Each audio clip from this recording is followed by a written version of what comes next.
Point being, I'm not an inspirational speaker. I've never lost a limb on a mountainside, metaphorically or otherwise, and I'm certainly not here to give career advice because, well, I've never really had what most would consider a job. However, I have had large groups of people listening to what I say for quite a few years now, and it's given me an inflated sense of self-importance. So I will now, at the ripe old age of 37.9, bestow upon you 9 life lessons. Here we go. Ready? 1, you don't have to have a dream. Americans on talent shows always talk about their dreams. Fine, if you have something you've always wanted to do, dreamed of, like in your heart, go for it. After all, it's something to do with your time, chasing a dream. And if it's a big enough one, it'll take you most of your life to achieve, so by the time you get to it and are staring into the abyss of the meaninglessness of your achievement, you'll be almost dead, so it won't matter. I never really had one of these dreams, and so I advocate passionate dedication to the pursuit of short-term goals. Be micro-ambitious. Put your head down and work with pride on whatever is in front of you. You never know where you might end up. Just be aware the next worthy pursuit will probably appear in your periphery, which is why you should be careful of long-term dreams. If you focus too far in front of you, you won't see the shiny thing out the corner of your eye. Right? Good. Advice, metaphor. Look at me go. 2, don't seek happiness. Happiness is like an orgasm. If you think about it too much, it goes away. Keep busy and aim to make someone else happy, and you might find you get some as a side effect. We didn't evolve to be constantly content. Contented Homo erectus got eaten before passing on their genes. 3, remember, it's all luck. You are lucky to be here. You are incalculably lucky to be born, and incredibly lucky to be brought up by a nice family that helped you get educated and encouraged you to go to uni. Or if you were born into a horrible family, that's unlucky and you have my sympathy, but you are still lucky. Lucky that you happen to be made of the sort of DNA that went on to make the sort of brain which, when placed in a horrible childhood environment, would make decisions that meant you ended up eventually graduating uni. Well done you for dragging yourself up by your shoelaces, but you were lucky. You didn't create the bit of you that dragged you up. They're not even your shoelaces. I suppose I worked hard to achieve whatever dubious achievements I've achieved, but I didn't make the bit of me that works hard any more than I made the bit of me that ate too many burgers instead of attending lectures when I was here at UWA. Understanding that you can't truly take credit for your successes, nor truly blame others for their failures, will humble you and make you more compassionate. Empathy is intuitive, but is also something you can work on intellectually. 4, exercise. I'm sorry, you pasty, pale, smoking philosophy grads, arching your eyebrows into a Cartesian curve as you watch the human movement mob winding their way through the miniature traffic cones of their existence. You are wrong and they are right. Well, you're half right. You think, therefore you are, but also you jog, therefore you sleep, therefore you're not overwhelmed by existential angst. You can't be can't, and you don't want to be. Play a sport, do yoga, pump iron, run, whatever, but take care of your body. You're going to need it. Most of you mob are going to live to nearly 100, and even the poorest of you will achieve a level of wealth that most humans throughout history could not have dreamed of. And this long, luxurious life ahead of you is going to make you depressed. But don't despair. There is an inverse correlation between depression and exercise. Do it. Run, my beautiful intellectuals, run. 5, be hard on your opinions. A famous bon mot asserts that opinions are like arseholes, in that everyone has one. There is great wisdom in this, but I would add that opinions differ significantly from arseholes, and that yours should be constantly and thoroughly examined. We must think critically and not just about the ideas of others. Be hard on your beliefs. Take them out onto the veranda and hit them with a cricket bat. Be intellectually rigorous. Identify your biases, your prejudices, your privileges. Most of society's arguments are kept alive by a failure to acknowledge nuance. We tend to generate false dichotomies and then try to argue one point using 2 entirely different sets of assumptions, like 2 tennis players trying to win a match by hitting beautifully executed shots from either end of separate tennis courts. By the way, while I have science and arts graduates in front of me, please don't make the mistake of thinking the arts and sciences are at odds with one another. That is a recent, stupid, and damaging idea. You don't have to be unscientific to make beautiful art, to write beautiful things. If you need proof, Twain, Douglas Adams, Vonnegut, McEwen, Sagan, Shakespeare, Dickens for a start. You don't need to be superstitious to be a poet. You don't need to hate GM technology to care about the beauty of the planet. You don't have to claim a soul to promote compassion. Science is not a body of knowledge nor a belief system. It is just a term which describes humankind's incremental acquisition of understanding through observation. Science is awesome. The arts and sciences need to work together to improve how knowledge is communicated. The idea that many Australians, including our new PM and my distant cousin Nick Minchin, believe that the science of anthropogenic global warming is controversial is a powerful indicator of the extent of our failure to communicate.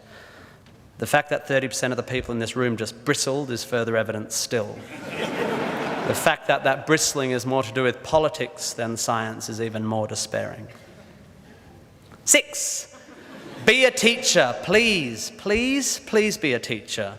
Teachers are the most admirable and important people in the world. You don't have to do it forever, but if you're in doubt about what to do, be an amazing teacher. Just for your 20s, be a teacher. Be a primary school teacher, especially if you're a bloke. We need male primary school teachers. Even if you're not a teacher, be a teacher. Share your ideas. Don't take for granted your education. Rejoice in what you learn and spray it. 7, define yourself by what you love. I found myself doing this thing a bit recently where if someone asks me what sort of music I like, I say, well, I don't listen to the radio because pop song lyrics annoy me. Or if someone asks me what food I like, I say, I think truffle oil is overused and slightly obnoxious. And I see it all the time online, people whose idea of being part of a subculture is to hate Coldplay or football or feminists or the Liberal Party. We have a tendency to define ourselves in opposition to stuff. As a comedian, I make my living out of it. But try to also express your passion for things you love. Be demonstrative and generous in your praise of those you admire. Send thank you cards and give standing ovations. Be pro stuff, not just anti stuff. 8, respect people with less power than you. I have in the past made important decisions about people I work with, agents and producers, big decisions, based largely on how they treat the wait staff in the restaurants we're having the meeting in. I don't care if you're the most powerful cat in the room. I will judge you on how you treat the least powerful. So there. 9, finally, don't rush. You don't need to already know what you're going to do with the rest of your life. I'm not saying sit around smoking cones all day, but also don't panic. Most people I know who were sure of their career path at 20 are having midlife crises now. I said at the beginning of this ramble, which is already 3.5 minutes long, that life is meaningless. It was not a flippant assertion. I think it's absurd, the idea of seeking meaning in the set of circumstances that happens to exist after 13.8 billion years worth of unguided events. Leave it to humans to think the universe has a purpose for them. However, I am no nihilist. I'm not even a cynic. I am actually rather romantic. And here's my idea of romance. You will soon be dead. Life will sometimes seem long and tough, and God, it's tiring. And you will sometimes be happy and sometimes sad, and then you'll be old, and then you'll be dead. There is only one sensible thing to do with this empty existence, and that is fill it. Not fill it, fill it. And in my opinion, until I change it, life is best filled by learning as much as you can about as much as you can, taking pride in whatever you're doing, having compassion, sharing ideas, running, being enthusiastic. And then there's love and travel and wine and sex and art and kids and giving and mountain climbing, but you know all that stuff already. It's an incredibly exciting thing, this one meaningless life of yours. Good luck, and thank you for indulging me.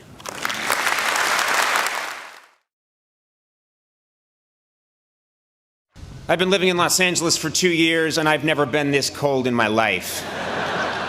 I will pay anyone here $300 for Gore-Tex gloves. Anybody? I'm serious, I have the cash. Before I begin, I must point out that behind me sits a highly admired President of the United States and decorated war hero, while I, a cable television talk show host, has been chosen to stand here and impart wisdom. I pray I never witness a more damning example of what is wrong with America today. Today, you have achieved something special. Something only 92% of Americans your age will ever know. A college diploma. That's right, with your college diploma, you now have a crushing advantage over 8% of the workforce. I'm talking about dropout losers like Bill Gates, Steve Jobs, and Mark Zuckerberg. My first job as your commencement speaker is to illustrate that life is not fair. For example, you have worked tirelessly for 4 years to earn the diploma you'll be receiving this weekend. That was great. And Dartmouth is giving me the same degree for interviewing the fourth lead in Twilight. Deal with it. Another example that life is not fair: if it does rain, the powerful rich people on stage get the tent.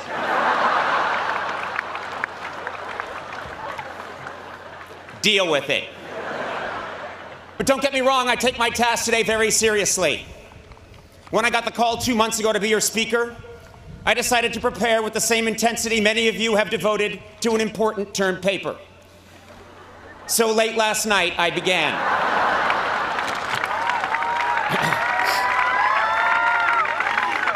I drank 2 cans of Red Bull, snorted some Adderall, played a few hours of Call of Duty, and then opened my browser. 11 years ago, I gave an address to a graduating class at Harvard. I have not spoken at a graduation since because I thought I had nothing left to say. But then 2010 came. And now I'm here 3,000 miles from my home because I learned a hard but profound lesson last year, and I have to share it with you. In 2000, I told graduates, don't be afraid to fail. Well, now I'm here to tell you that though you should not fear failure, you should do your very best to avoid it. Nietzsche famously said, whatever doesn't kill you makes you stronger. What he failed to stress is that it almost kills you. Disappointment stings, and for driven, successful people like yourselves, it is disorienting. What Nietzsche should have said is, whatever doesn't kill you makes you watch a lot of Cartoon Network and drink mid-price Chardonnay at 11 in the morning. Now, by definition, commencement speakers at an Ivy League college are considered successful. But a little over a year ago, I experienced a profound and very public disappointment. I did not get what I wanted, and I left a system that had nurtured and helped define me for the better part of 17 years. I went from being in the center of the grid to not only off the grid, but underneath the coffee table that the grid sits on, lost in the shag carpeting that is underneath the coffee table supporting the grid. It was the making of a career disaster and a terrible analogy. But then something spectacular happened. Fog-bound, with no compass and adrift, I started trying things. I grew a strange cinnamon beard. I dove into the world of social media. I started tweeting my comedy. I threw together a national tour. I played the guitar. I did stand-up, wore a skin-tight blue leather suit, recorded an album, made a documentary, and frightened my friends and family.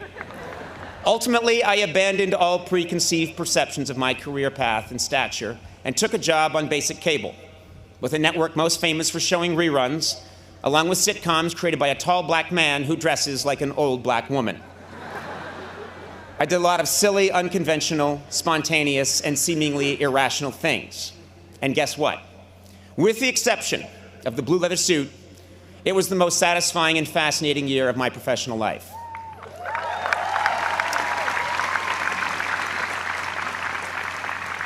To this day, I still don't understand exactly what happened, but I have never had more fun, been more challenged, and this is important, had more conviction about what I was doing. How could this be true? Well, it's simple. There are few things more liberating in this life than having your worst fear realized. I went to college with many people who prided themselves on knowing exactly who they were and exactly where they were going. At Harvard, 5 different guys in my class told me they would one day be president of the United States. 4 of them were later killed in motel shootouts. The other ones briefly hosted Blue's Clues before dying senselessly in yet another motel shootout. Your path at 22 will not necessarily be your path at 32 or 42. One's dream is constantly evolving, rising and falling, changing course. This happens in every job, but because I have worked in comedy for 25 years, I can probably speak best about my own profession. Way back in the 1940s, there was a very, very funny man named Jack Benny. He was a giant star, easily one of the greatest comedians of his generation. And a much younger man named Johnny Carson wanted very much to be Jack Benny. In some ways he was, but in many ways he wasn't. He emulated Jack Benny, but his own quirks and mannerisms, along with the changing medium, pulled him in a different direction. And yet, his failure to completely become his hero made him the funniest person of his generation. David Letterman wanted to be Johnny Carson, and was not.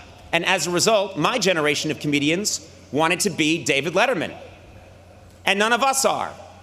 My peers and I have all missed that mark in 1,000 different ways.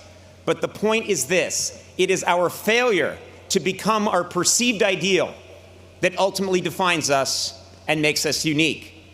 It's not easy, but if you accept your misfortune and handle it right, your perceived failure can become a catalyst for profound reinvention. So at the age of 47, after 25 years of obsessively pursuing my dream, that dream changed. For decades in show business, the ultimate goal of every comedian was to host The Tonight Show. It was the holy grail. And like many people, I thought that achieving that goal would define me as successful. But that is not true. No specific job or career goal defines me, and it should not define you. In 2000, I told graduates to not be afraid to fail. And I still believe that. But today I tell you that whether you fear it or not, disappointment will come. The beauty is that through disappointment you can gain clarity, and with clarity comes conviction and true originality. Many of you here today are getting your diploma at this Ivy League school because you have committed yourself to a dream and worked hard to achieve it. And there is no greater cliche in a commencement address than follow your dream. Well, I'm here to tell you that whatever you think your dream is now, it will probably change, and that's okay. 4 years ago, many of you had a specific vision of what your college experience was going to be and who you were going to become. And I bet today most of you would admit that your time here was very different from what you imagined. Your roommates changed, your major changed. For some of you, your sexual orientation changed. I bet some of you have changed your sexual orientation since I began this speech. I know I have. But through the good, and especially the bad, the person you are now is someone you could never have conjured in the fall of 2007. I've told you many things today, most of it foolish, but some of it true. I'd like to end my address by breaking a taboo and quoting myself from 17 months ago. At the end of my final program with NBC, just before signing off, I said, "Work hard, be kind, and amazing things will happen."